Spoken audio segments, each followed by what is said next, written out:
예전에 그 소록도라는 그 시설을 통해서 많은 나병 환자들이 치유를 받았습니다. 그런데 치유받은 나 환자들이 나가서 정착할 마을들이 마땅치 않아서 지정된 장소에 그들이 모여 살게 되었습니다. 그 동네 이름은 영호마을이었습니다.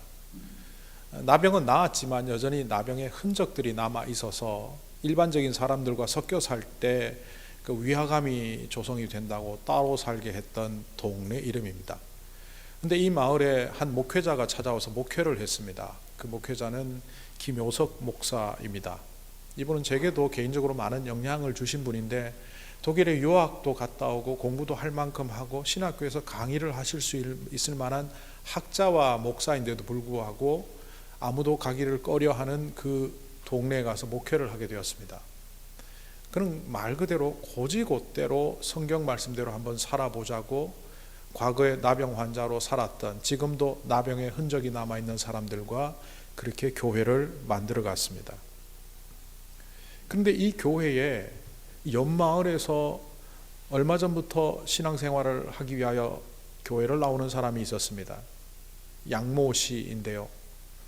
그 동네는 교회가 없고 거의 대부분의 사람들이 불교 신자인데 이 사람은 구태여 이 나병 환자들이 사는 영호마을까지 와서 신앙생활을 합니다. 그러니까 신실하고 어떤 의미에서 끈기도 있는 사람이죠. 그러나 초신자입니다. 이 사람이 어느 날 목사님에게 찾아와서 상담을 합니다. 이웃들이 행패를 부리는데 힘들어 못 살겠다고.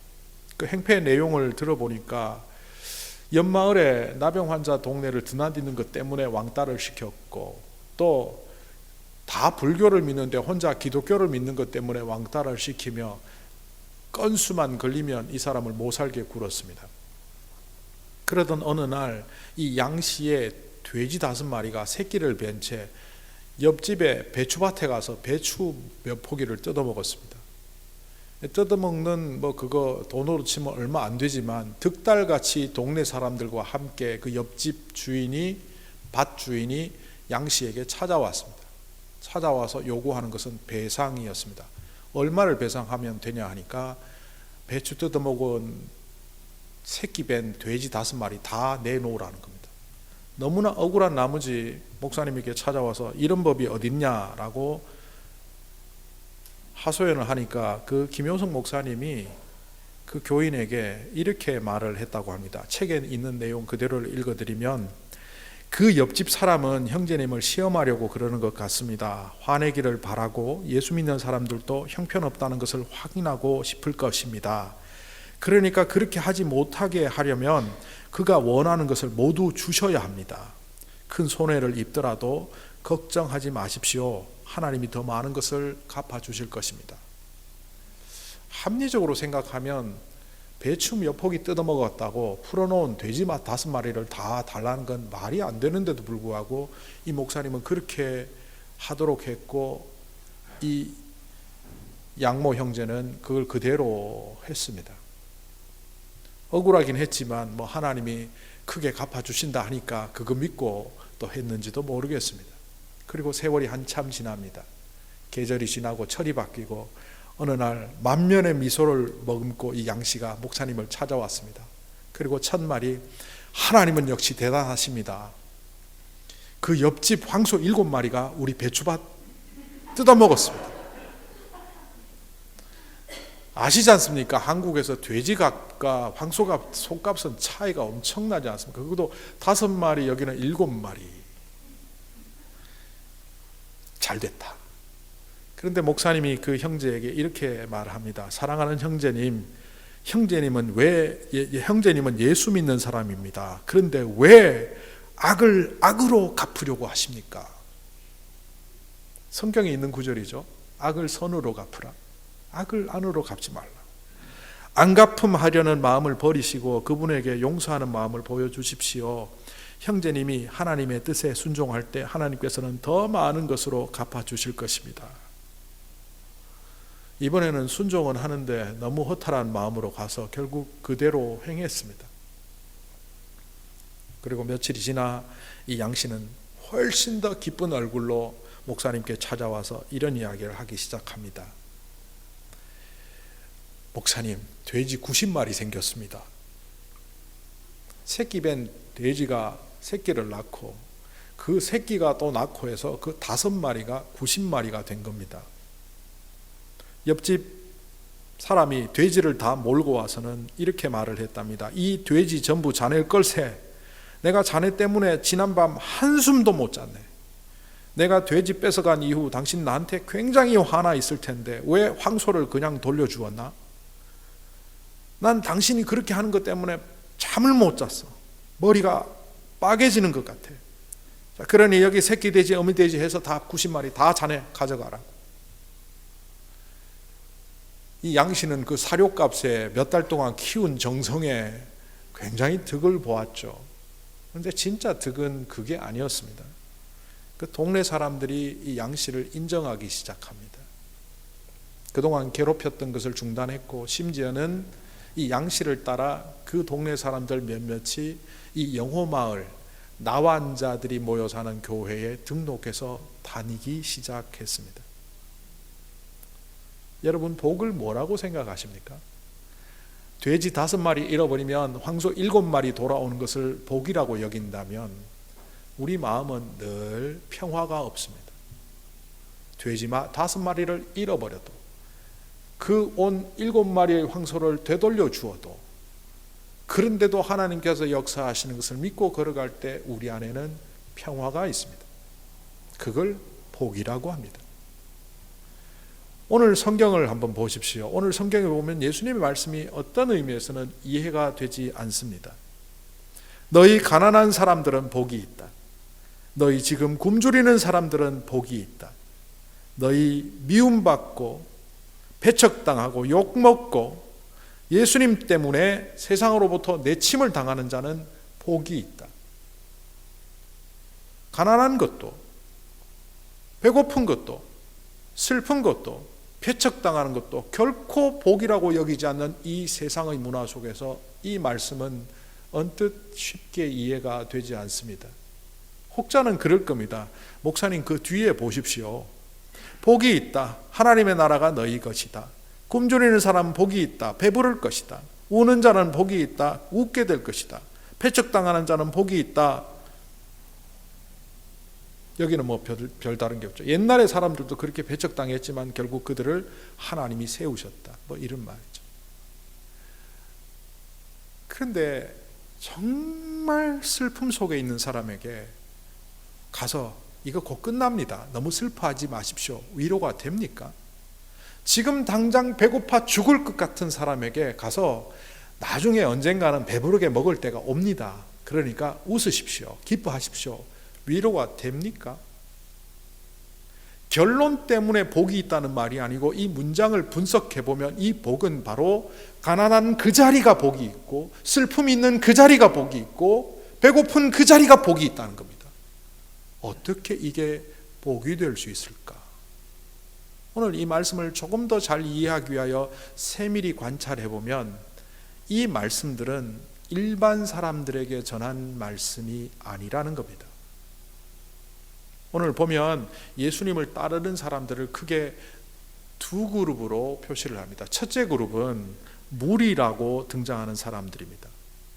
이 무리는 우리말 사전을 찾아보니까 비슷한 목적을 갖고 모인 사람들, 이른바 동아리라는 개념으로 보시면 됩니다. 이들은 어떤 목적으로 예수님께 왔습니까? 놀러 왔습니까? 병 고치러 왔습니까? 뭐 말씀 들으러 왔습니까? 이들의 목적은 동일했습니다. 오늘 성경이 이렇게 기록합니다. 그들은 무리를 말합니다. 예수님의 말씀도 듣고 자기들의 병도 고치고 악한 귀신의 고통을 당하던 사람들이 나음을 입게 하여 왔다는 거예요. 예수님께서 하시는 하나님 나라에 대한 이야기도 듣고 또 그분이 신유의 은사로 병도 고쳐주신다고 하니 그 관심으로 왔다는 겁니다. 무리의 관심은 그러니까 뭔가 얻을 것이 있어서 왔습니다. 뭔가 얻을 것이 있어서 온 사람들에게는요, 헌신을 요구하거나 또 그 얻을 것을 내려놓으라고 하는 것이 힘듭니다. 그러니까 가난함이 복이다, 배고픔이 복이다, 슬픔이 복이다라고 선언하는 이 이야기는 무리들에게는 이해될 수 없는 말이라는 겁니다. 그래서 예수님은 그 이야기를 누구들에게 합니까? 20절에 예수께서 눈을 들어 제자들을 보시고 말씀하셨다.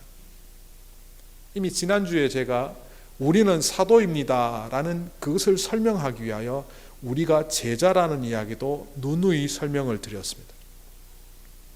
신약 성경에만 280번 이상 나오는 이 제자라는 용어는 믿는 사람들을 의미했고, 신약교회 성도들은 그 믿는다는 것을 단순히 내가 믿는다라고 하는 것이 아니라 예수님을 믿는 것 때문에 내가 갖고 있는 모든 것들을 포기할 수 있다라는 포기 선언을 한 사람들이 바로 제자라고 한다면, 이 제자는 무리들과는 전혀 다른 관심으로 온 거죠.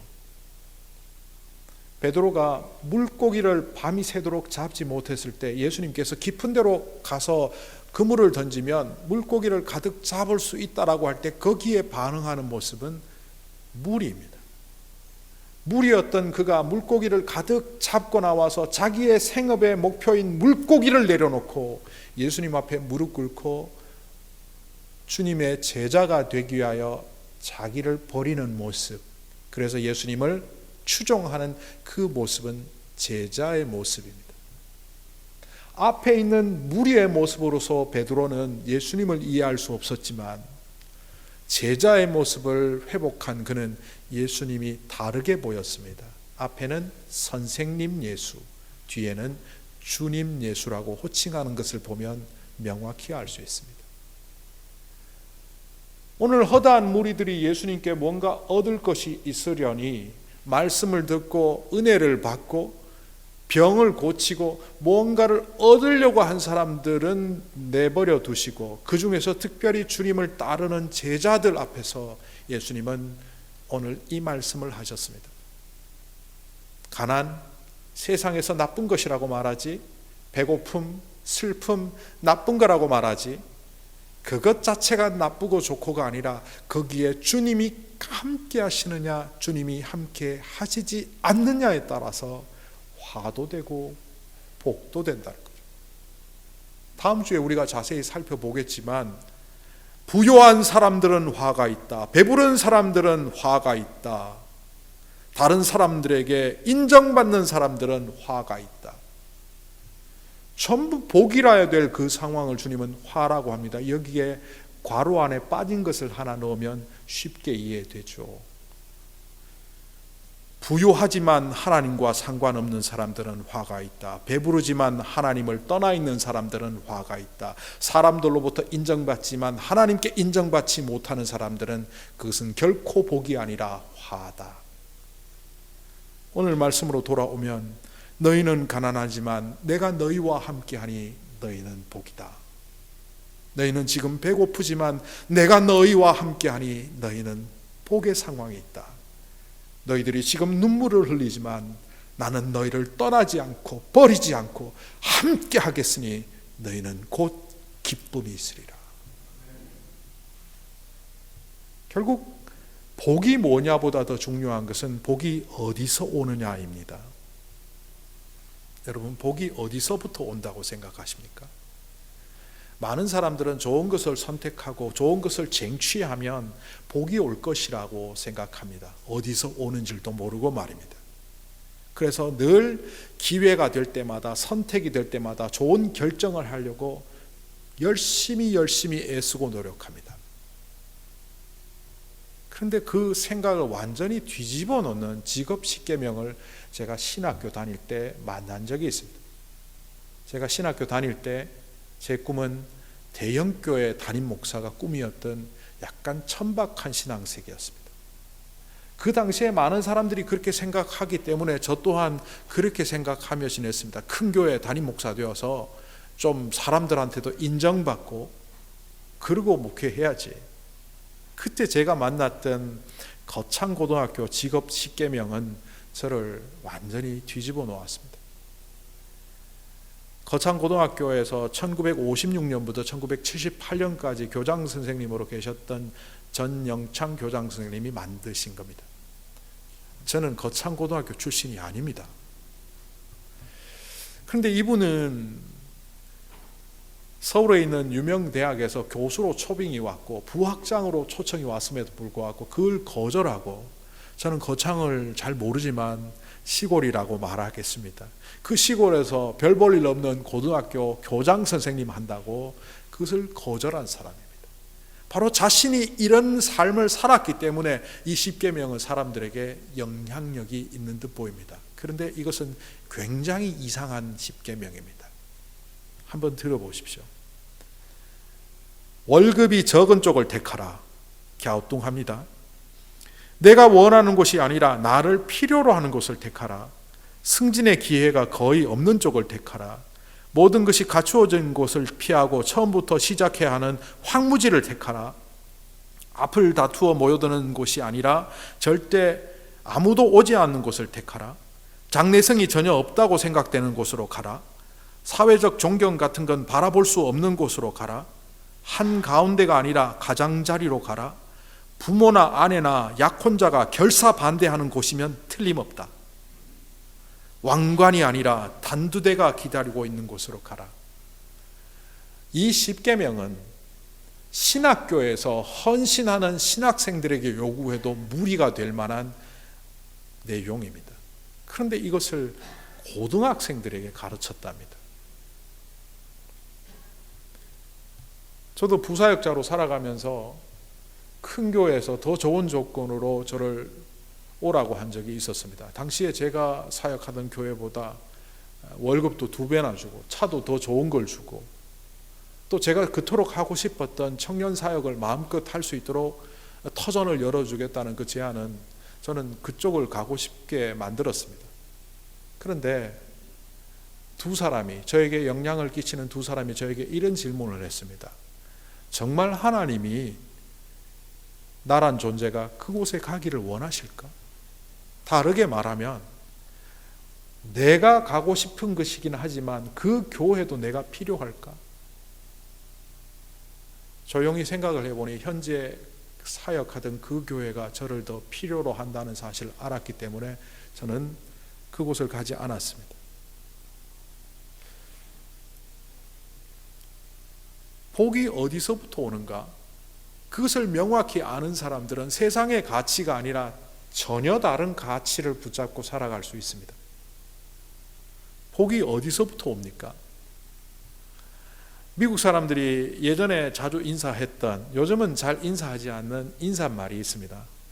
May God prosper you. God prosper you. 요즘은 God bless you를 훨씬 많이 쓰지만 예전에는 God prosper you를 많이 썼답니다. prosper, 번영, 형통, 복이 넘쳐나는 상황. 이 인사말을 통해서 알 수 있는 것은 이 복은 하나님께로부터 오는구나를 알게 됩니다. 용비어 청가 아시죠? 세종대왕이 한글을 창제하고 그 한글이 굉장히 쓰기 쉽다는 것을 알리기 위하여 노랫글을 모았습니다. 그 노래 중에 이런 가사가 있죠. 뿌리 깊은 나무는 바람에 아니 흔들릴새 꽃 좋고 열매 만나니 샘이 깊은 물은 가뭄에 아니 마르고 솟을새 내가 되어 바다에 일어나니. 제가 다 읽지는 않았지만 이 내용은 이런 겁니다. 가뭄이냐 아니냐, 비가 오냐 아니냐, 여기에 흔들리는 것이 아니라 그 나무가 어디에 뿌리를 두고 그 샘이 어디에 근거를 두고 어디로부터 공급받는지가 그 나무도 그 샘물도 정체를 결정하게 된다는 겁니다. 제가 이걸 보면서 혼자 재미삼아 이런 생각을 했습니다. 세종대왕이 용비어 청가를 작성한 사람이 시편 1편을 보았나? 이 용비어 청가보다 무려 2000년 가까이 앞선 문서가 바로 시편입니다. 2000년도 넘게 앞선 한 2400년 정도 먼저 기록된 이 시편에 이런 내용이 있습니다. 그는 복 있는 사람은 시냇가에 심은 나무가 철을 따라 열매를 맺으며 그 잎사귀가 마르지 아니함 같으니 그가 하는 모든 일이 다 형통하리로다. 무성한 열매와 잎을 가진 이 나무는 나무가 뛰어나기 때문이 아니라 바로 물가에 심기어진 나무이기 때문에 그 시냇가에 심기어진 나무로서 그렇게 된다는 겁니다. 이것을 보다 더 구체적으로 말하고 있는 성경 구절을 찾아보면 예레미야서 17장입니다. 거기서 이렇게 말합니다. 사람을 믿으며 육신으로 그의 힘을 삼고 마음이 여호와에게서 떠난 그 사람은 사막의 떨기나무, 여호와를 의지하며 여호와를 의뢰하는 그 사람은 물가에 심기어진 나무, 그 뿌리를 강변에 뻗치고 더위가 올지라도 두려워하지 아니하며 그 잎이 청청하며 가무는 해도 걱정이 없고 결실이 그치지 아니함 같으니라.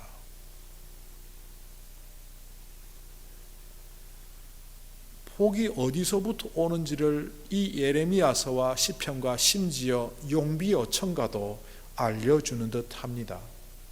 물가에 심겨진 나무라야 그 나무는 마르지 아니함 같듯이 나무 자체가 아니라 물가에 있느냐 없느냐가 그 나무의 건강함, 복됨을 결정한다는 것을 우리는 문서들을 통해서 볼 수 있습니다.